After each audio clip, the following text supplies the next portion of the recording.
Olá, pessoal. Nas últimas aulas, a gente discutiu um pouco a notação de vetores e a conexão de vetores com movimentos em duas ou três dimensões.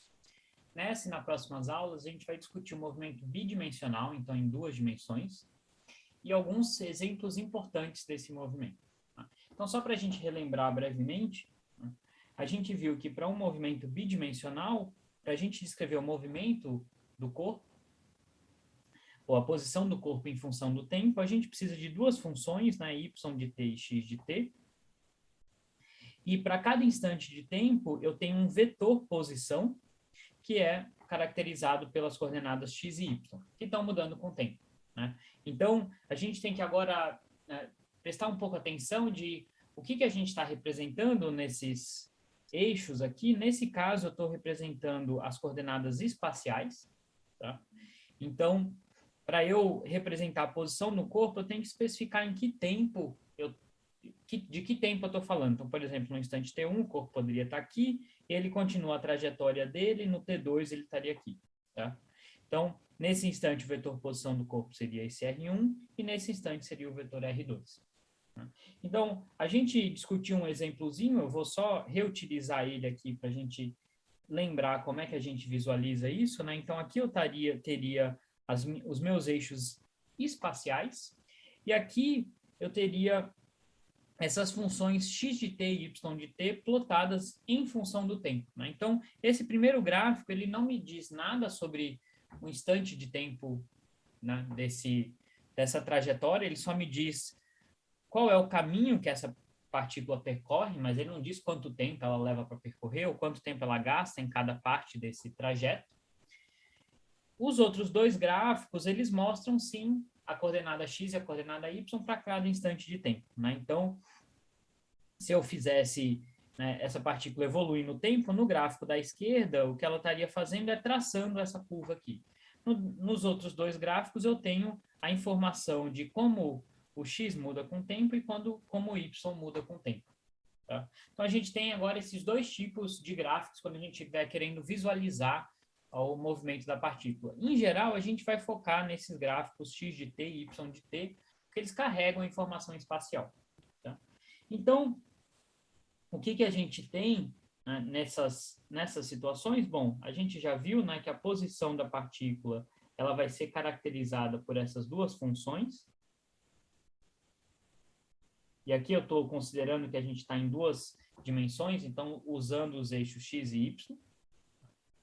E a gente viu que, deixa eu melhorar um pouquinho isso daqui, a gente viu que a partir desse vetor posição, ou dessa trajetória, né, porque é um vetor posição que muda com o tempo, eu posso calcular o vetor velocidade instantânea, que vai ser a derivada desse vetor posição. E aí a gente viu que, usando coordenadas cartesianas, isso aqui é a derivada dessa função x de t na direção i chapéu, mais a derivada dessa função y de t na direção j chapéu. Isso aqui vai me dar a componente x da velocidade, que em geral vai depender do tempo, e a componente y da velocidade, que também pode depender do tempo. Então, dessa maneira, eu consigo, a partir da trajetória, calcular a velocidade. A gente trabalhou isso em um exemplo.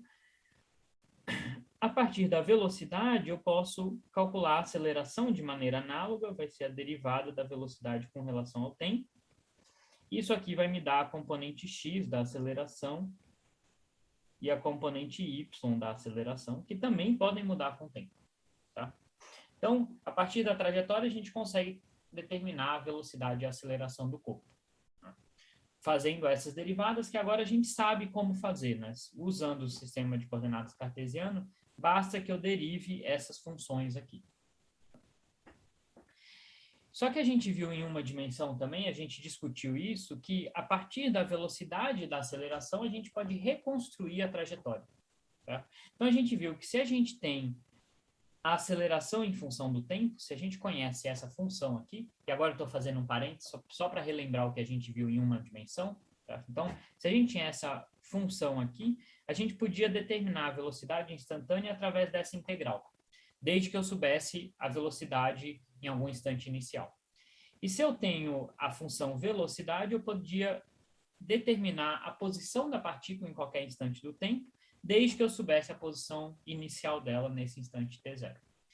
Tudo isso vai continuar valendo no caso do movimento em 2 ou 3 dimensões, só que agora a posição da partícula ela não é mais caracterizada por uma única função, assim como a velocidade também não é caracterizada por uma única função. Tá? Então, como é que a gente generaliza isso para 2 ou 3 dimensões? Eu não vou refazer todos os passos, porque é totalmente análogo à discussão em uma dimensão, mas o que a gente obtém é o seguinte: a velocidade, agora o vetor velocidade para um instante de tempo qualquer, vai ser igual ao vetor velocidade em um instante inicial, mais a integral de t0 até t, do vetor aceleração ao longo do tempo. E o vetor posição vai ser igual a um vetor posição inicial, mais a integral do instante inicial até t, do vetor velocidade em função do tempo. E aí vocês poderiam perguntar, mas eu sei integrar funções. Em princípio, a gente vê, no primeiro contato, a gente vê como integrar funções. Mas aqui eu estou integrando vetores que estão mudando com o tempo. Como é que a gente faz essa operação? Tem alguns detalhes técnicos, mas para a gente, o que a gente sempre vai poder fazer é utilizar coordenadas cartesianas. E aí, se a gente utilizar coordenadas cartesianas, a gente pode integrar, da mesma maneira que a gente deriva componente a componente, a gente pode integrar componente a componente. O que isso quer dizer? Quer dizer que essa primeira expressão aqui, eu posso decompor ela em termos das componentes x e y. Ou seja, para a componente x da velocidade, que vai ser uma função agora, isso não é mais um vetor, isso é só uma função. Tá? Isso aqui vai ser igual a componente x desse vetor velocidade inicial, mais uma integral de t0 até t, a componente x da aceleração, do vetor aceleração, ao longo do tempo. E eu vou ter uma equação análoga para a componente y da velocidade, só que o que vai interessar aqui é a componente y da aceleração. Então, agora eu tenho integrais de funções normais, só que as funções são as componentes da minha aceleração, e aí a partir disso eu posso, portanto, calcular ou determinar o meu vetor velocidade,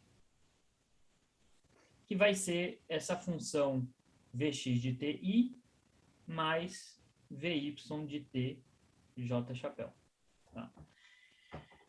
Então, em resumo, o que a gente pode fazer? A gente sempre pode decompor o movimento, se a gente usar coordenadas cartesianas, a gente sempre pode decompor ele em componentes x e y.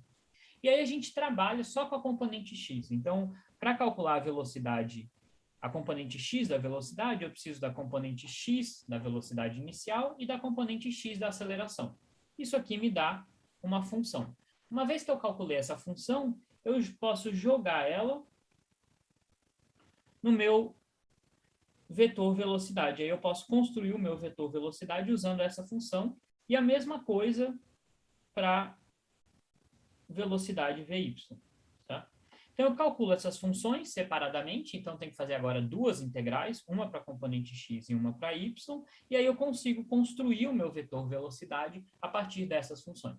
Então, realmente, a ideia é de quebrar o movimento em eixos diferentes, e aí é como se a gente estivesse lidando com vários movimentos em uma dimensão. Né? Não é isso, a gente sabe que o corpo está se movendo em 2 ou 3, nesse caso aqui em 2, né? Mas operacionalmente é como se a gente quebrasse o movimento em eixos separados. Tá? E aí, para o vetor posição, a gente teria algo completamente análogo. Tá? Então,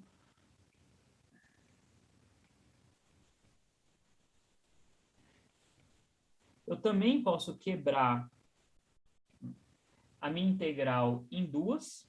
Né? Então, essa integral aqui de cima, tá? Essa integral aqui, eu posso quebrar na componente x e na componente y. E aí eu vou ter duas integrais que eu tenho que realizar, uma para a componente x, uma para a componente y. Na componente x, o que vai interessar é a componente x da velocidade, essa função aqui que eu calculei. Para a componente y, vai ser a componente y da velocidade, que é essa função aqui que eu calculei.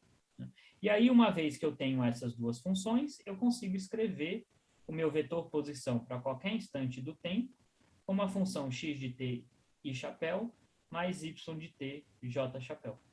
Então, dessa maneira, eu consigo determinar o meu vetor posição para qualquer instante de tempo a partir da aceleração. Então, eu preciso conhecer o vetor aceleração para um instante de tempo qualquer, e eu preciso conhecer a velocidade inicial, que é dado por esses dois números aqui, e a posição inicial, que é dada por esses dois números.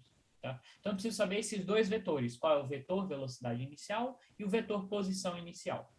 Se eu souber disso e souber qual é o meu vetor aceleração para qualquer instante do tempo, eu posso fazer essas integrais. Agora é mais trabalhoso, né? Porque eu tenho que fazer uma integral para cada direção do espaço, mas eu posso fazer isso e encontrar o meu vetor posição, o meu vetor trajetória para qualquer instante do tempo. Tá? Então, é essa a ideia de como a gente generaliza aquela ideia de construir a trajetória a partir da aceleração, que a gente fez em uma dimensão, como é que a gente generaliza isso para duas ou três. Aqui a gente está trabalhando em duas, só para ficar mais simples, mas seria óbvio a generalização para três dimensões. Tá? Então, vamos usar isso para estudar o caso mais importante, ou mais comum, que é o caso de uma aceleração constante. E aqui, quando eu falo que a aceleração é constante, o que eu quero dizer é que o meu vetor à aceleração é constante.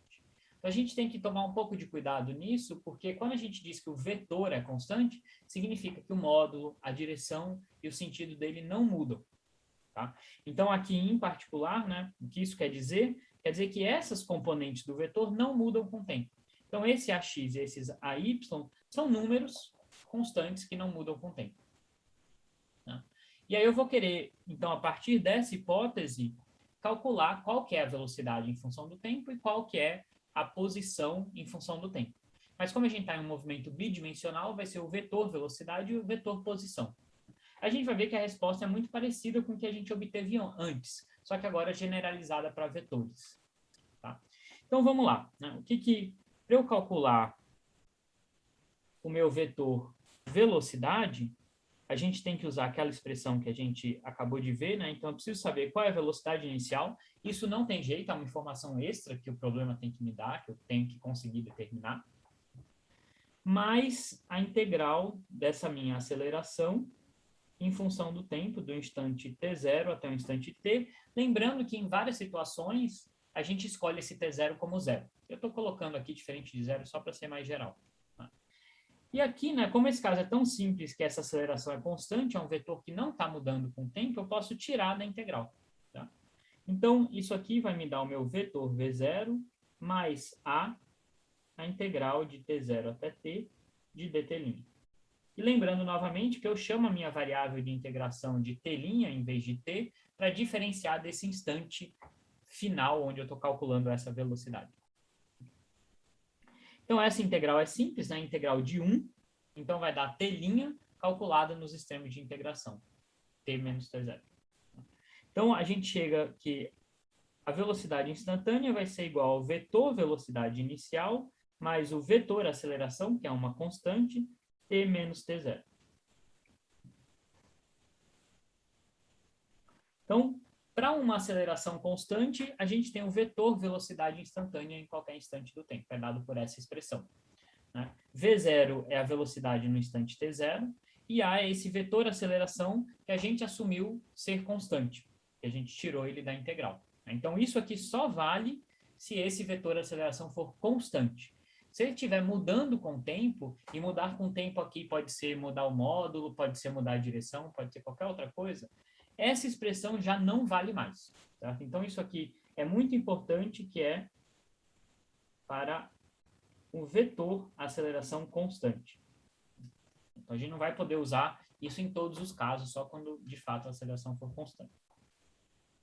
Para a posição, a gente vai fazer algo...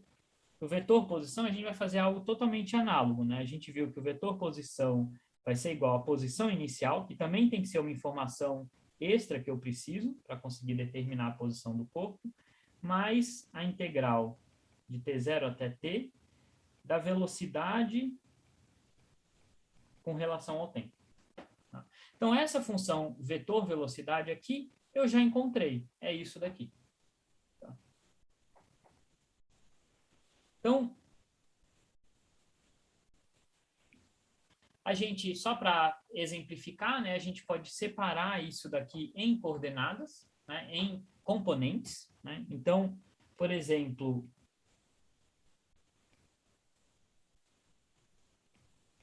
para a componente x, ou na direção i chapéu, eu vou ter do lado esquerdo x de t, do lado direito x0, mais a integral de t0 até t, de vx de t' dt'. Então, eu peguei só a componente x dessa equação, eu tenho essa expressão agora que não envolve mais vetores, são só funções normais. E quem que é essa função vx de t'? A gente acabou de determinar ela aqui, certo? Então, é a componente x dessa equação.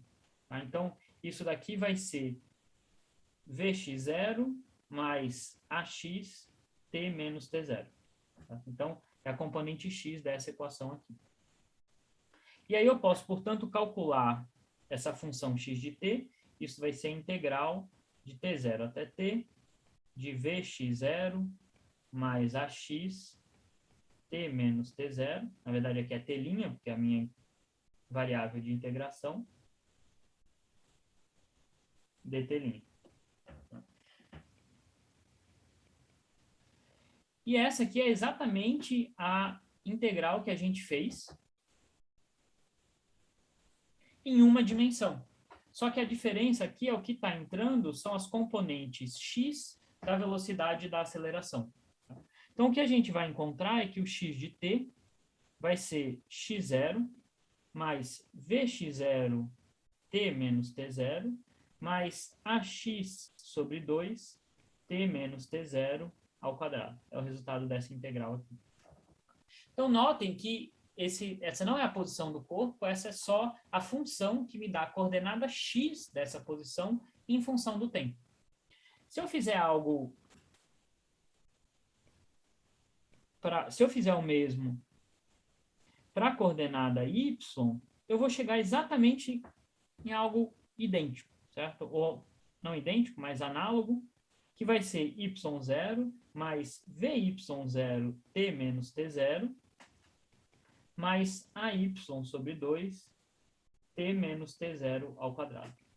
Então, eu quebrei o meu movimento em duas componentes, a componente x e a componente y. Tá? Se eu juntar agora tudo isso para determinar o vetor posição,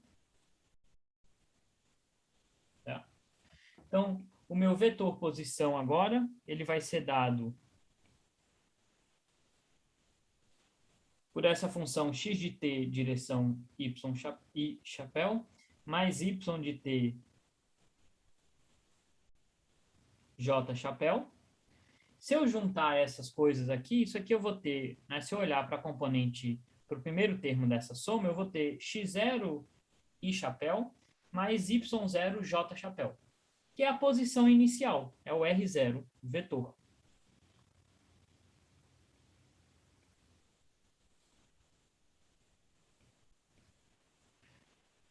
Se eu olhar esses dois termos aqui, eu vou ter vx0 t menos t0 i chapéu mais vy0 t menos t0 j chapéu. Então, isso aqui, se a gente combinar, vai me dar a posição inicial, o vetor velocidade inicial vezes t menos t0. E, finalmente, aqui eu vou ter a aceleração, que é constante, t menos t0 ao quadrado sobre 2. Então, essa é uma expressão vetorial que me dá a trajetória em função do tempo para uma aceleração constante, se eu souber qual é o vetor velocidade inicial e o vetor posição inicial. Então, essa é uma equação vetorial, certo? Se eu olhar para as componentes desse vetor, eu vou ter essas equações aqui.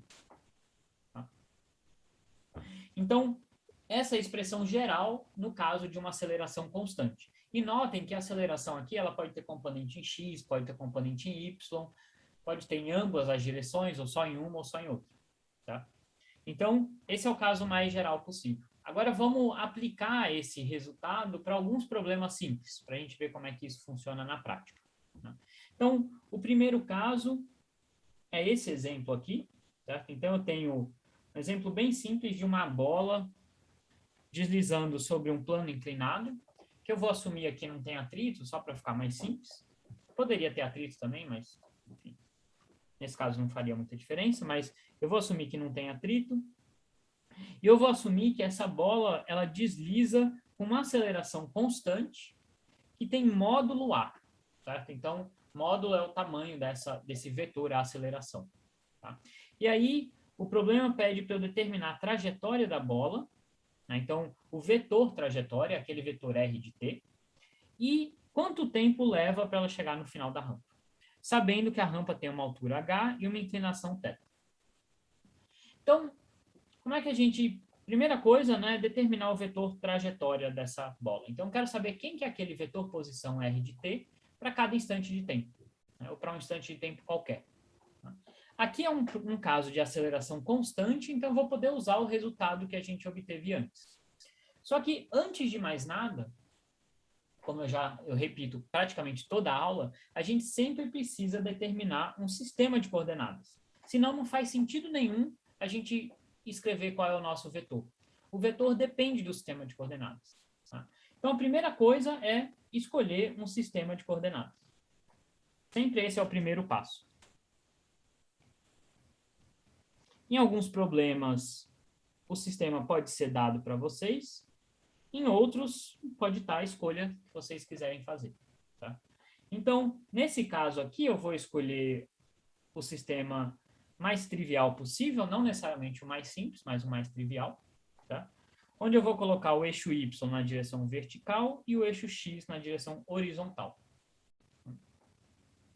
Tudo bem, então eu escolhi o meu sistema de coordenadas, eu sei que a expressão geral para o meu vetor trajetória é dada por isso daqui.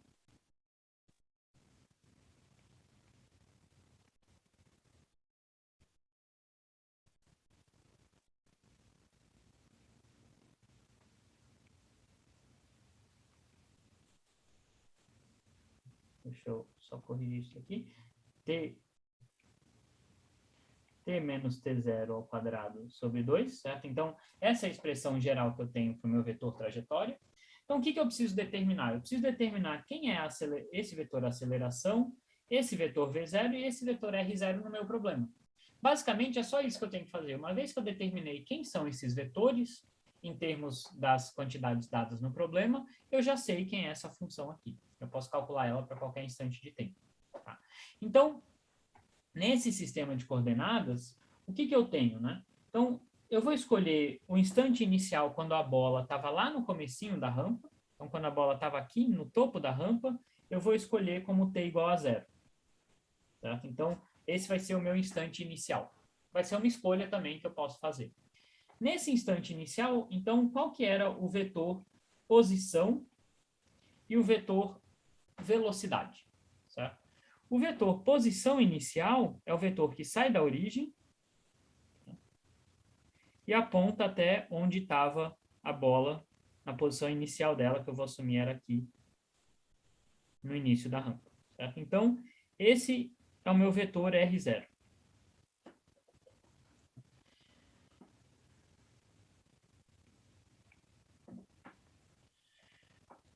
Então, para esse sistema de coordenadas, o meu vetor R0, ele aponta na direção do eixo Y e ele tem um tamanho que é justamente a altura da rampa. Certo? Então, ele vai ser HJ chapéu. Né? Então, notem que isso é um vetor. Certo? Eu não posso dizer que isso é só H. H é um número. Certo? Esse vetor R0, ele não só tem um módulo, como ele também tem uma direção em sentido. E a direção em sentido aqui é apontando ao longo do eixo Y. Tá? A velocidade inicial, ela é dada no problema, porque o problema fala que a bola escorrega a partir do repouso, tá? Então, o repouso aqui me diz que a velocidade inicial era 0. Então, também já sei. A última coisa que eu preciso determinar é quem é esse vetor aceleração. Esse vetor aceleração, ele é dado... A gente sabe que a aceleração é constante e ele aponta, como a bola está escorregando ao longo desse plano, ele está apontando, ele é paralelo à inclinação do plano, ou paralelo ao plano. Tá? Então, eu preciso determinar quais são as componentes desse vetor no meu sistema de coordenadas, no sistema de coordenadas que eu escolhi. Tá? Para fazer isso, eu posso olhar esse desenho, mas fica mais simples se eu analisar essa figura aqui. Então, se eu olhar essa figura, eu tenho aqui o meu R0, tá aqui. Aqui está o meu vetor A. Tá? E se eu olhar o ângulo que esse vetor A faz, deixa eu ver se eu consigo representar aqui, o ângulo que esse vetor A faz com a horizontal, esse ângulo é oposto pelo vértice com esse ângulo θ. Então, esse aqui é o ângulo θ. Tá? Então, se eu quiser escrever esse meu vetor aceleração, o problema me diz que o módulo dele é A, é um número qualquer, que é um dado do problema, eu vou assumir que eu sei quem é esse número, certo? Então, eu chamo isso de A. E eu sei agora como decompor esse vetor nos eixos x e y. Tá? Então, esse tamanho aqui, ele vale A, e eu quero achar quem é a componente x e quem é a componente y. Então, eu quero decompor esse vetor, a aceleração. Tá? Então, se eu olhar para esse triângulo retângulo aqui, esse lado x vai ser justamente A cosseno θ. Tá? Então, a minha aceleração vai ser A cosseno θ na direção i. Esse outro lado aqui, o tamanho desse lado vai ser A seno θ. Mas o meu vetor, ele está apontando esse vetor aceleração, a componente y dele está apontando para baixo, contra o meu sistema de coordenadas, no sentido oposto do meu eixo y. Tá? Então, a componente y dele vai ser menos A seno de θj, porque ele está apontando, a componente y, que seria essa daqui, está apontando no sentido oposto do eixo. Tá? Então, por isso que aparece esse sinal de menos aqui. Então, agora eu já tenho todos os elementos que eu preciso para conseguir determinar quem é essa minha trajetória. Tá? Então, se eu juntar todos esses elementos, eu tenho que o meu R de t vai ser o R0. O R0 aqui é HJ. Vamos escrever isso, HJ. Mais V0 é 0. Então, esse termo não contribui.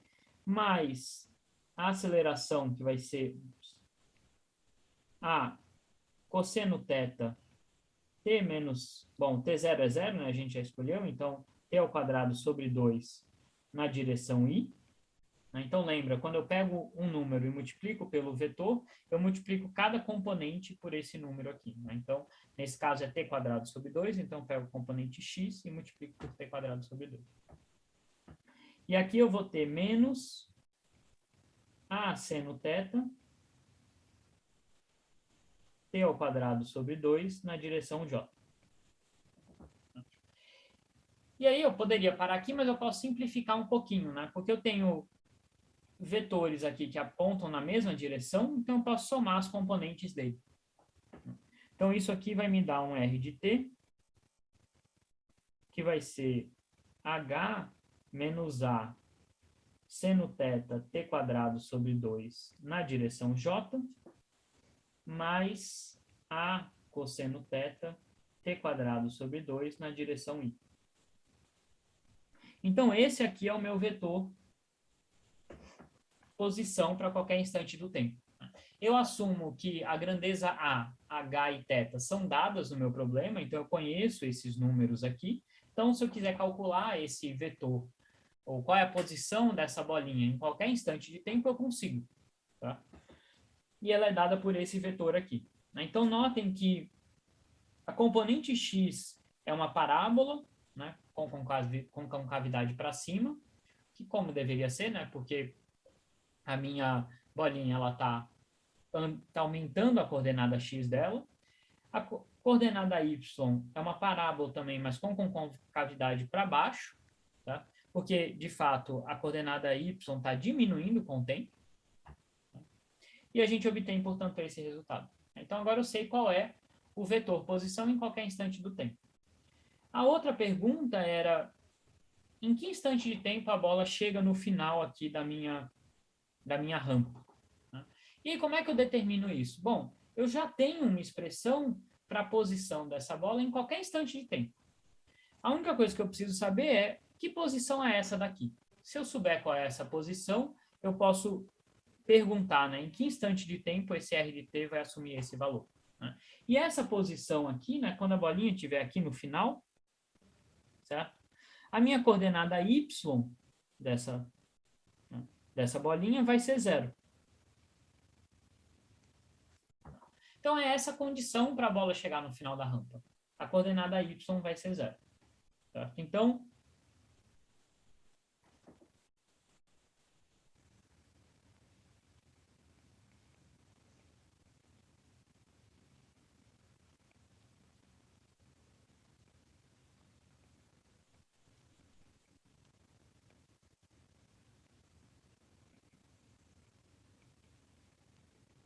e se eu olhar para a coordenada y, né, é a coordenada que multiplica o vetor j chapéu, então isso implica que eu vou ter h menos a seno θ t ao quadrado sobre 2 igual a 0, e aí eu posso, portanto, encontrar qual é esse instante de tempo, né, que vai me dar raiz de 2h sobre a seno θ.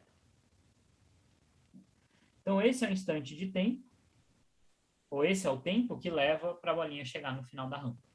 Tá? Poderia tirar outras informações também. Poderia perguntar qual que é a coordenada, o vetor posição dela nesse instante de tempo.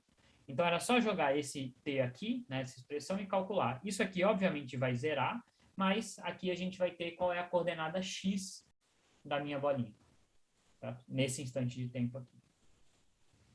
Então, esse foi um exemplo bem simples de como trabalhar com esses vetores. Tá? E como usar aquela expressão geral para aceleração constante para casos particulares. Mas eu queria chamar a atenção aqui, só por curiosidade, do que aconteceria se a gente escolhesse um sistema de coordenadas diferente. Né? Então, lembrando que a gente escolheu esse sistema aqui, que seria talvez o sistema mais imediato, mas se a gente prestar atenção, a nossa bolinha ela está andando ao longo de uma linha. Apesar de parecer inclinado o movimento para a gente, o movimento é de fato ao longo de uma linha. Tá? Então, isso é um movimento unidimensional. Então, eu poderia escolher esse sistema de coordenadas aqui, onde a bolinha só anda ao longo do eixo x. Então, eu coloco o eixo x alinhado com o plano, o eixo y aqui. A origem eu posso escolher onde eu coloco, mas eu posso colocar no começo, né, na posição inicial da bolinha, no começo da rampa. Tá? E aí, o que mudaria aqui? Bom, aquela expressão continua valendo, né, a expressão para a posição em qualquer instante de tempo, porque a minha aceleração continua sendo constante aqui, só que agora vai ser muito mais simples a gente calcular essas grandezas. Né? Então, por exemplo, o V0 ele continua sendo zero, porque obviamente a partícula ainda está no repouso, isso independe do sistema de coordenadas. Né? Então, no instante inicial, a partícula continua saindo com velocidade nula. Qual que é a posição inicial agora? Bom, com essa minha escolha de sistema de coordenadas, a posição é 0. Ele está na origem. Tá? Então, esse R0 é 0. E agora, qual que é a minha aceleração? A gente viu que a aceleração era um vetor que era paralelo ao plano. Tá? Então, nesse caso agora, ele é um vetor que aponta na direção desse meu novo eixo x, que eu defini aqui. Tá? Então, a minha aceleração é extremamente simples. Vai ser simplesmente A, porque é o módulo desse vetor, na direção I chapéu. Então, a minha posição em função do tempo, né, isso aqui vai ser 0, isso aqui vai ser 0. Eu vou ter simplesmente a t, né, o t0 é 0, então eu vou ter a t quadrado sobre 2 na direção i chapéu. Então, notem como é uma resposta muito mais simples, porque eu fiz uma escolha de sistema de coordenadas mais conveniente. E a gente vê que, de fato, o movimento é unidimensional, né? Porque ele só envolve a coordenada x. A partícula está sempre, ou a bolinha, está sempre andando no eixo x. Então, isso é só para ilustrar a importância de escolher o sistema de coordenadas. Não tem uma resposta certa e uma resposta errada. Tá? As duas respostas estão corretas, desde que você escolha e especifique qual é o sistema de coordenadas que você está usando. Bom, e aí só uma curiosidade, né? Como é que a gente calcularia a segunda parte da pergunta, né? O instante em que a partícula chegou aqui no final da rampa. Nesse novo sistema de coordenadas, o final da rampa é esse ponto aqui. Então, ele tem a coordenada y ainda sendo 0, mas a coordenada x é algum valor L. Tá? Então, a posição final da rampa agora é um pouco mais difícil da gente determinar, né? Não é muito difícil, mas, enfim, a gente tem que determinar isso daqui. Tá? Então, a gente tem que saber qual é esse tamanho aqui, esse tamanho L. Tá? E aí, se eu olhar para esse triângulo, tá? Eu vou ter que H sobre L é igual a seno de θ, e, portanto, L é igual a H sobre seno θ. Então, nesse caso, a bola atinge o final da rampa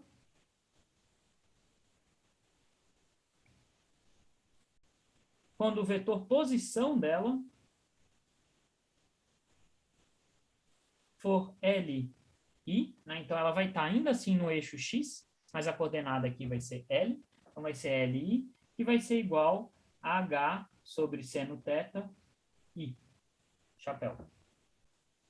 Então, notem que no outro caso era mais simples a gente determinar a posição final. Era simplesmente y igual a 0. Aqui a gente teve que ter um pouco mais de trabalho para determinar isso, mas a gente pode continuar.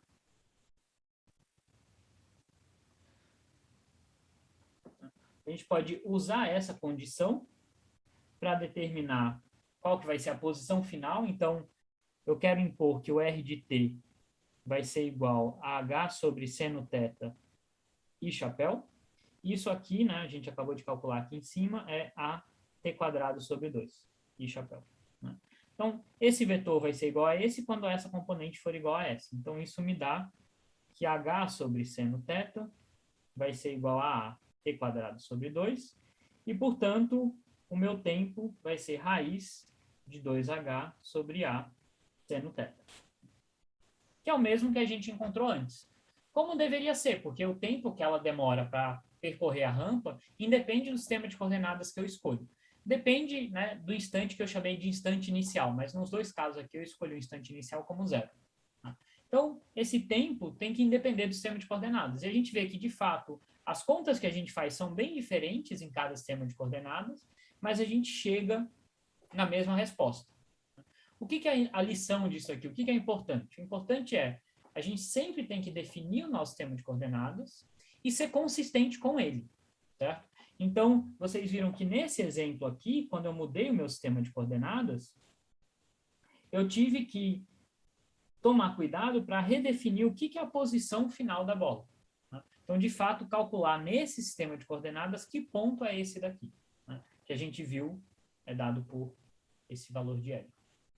Então, se a gente for consistente, não vai estar errado, não vai ter uma resposta certa e uma resposta errada. As duas respostas estão corretas, são só escolhas diferentes do sistema de coordenadas. Tá bom? Então, na próxima aula, a gente vai discutir um movimento de projéteis, que é um movimento clássico, bidimensional, e a gente vai ver como tratar ele usando essa notação de vetores. Tá bom? Por enquanto era isso. Tchau, tchau.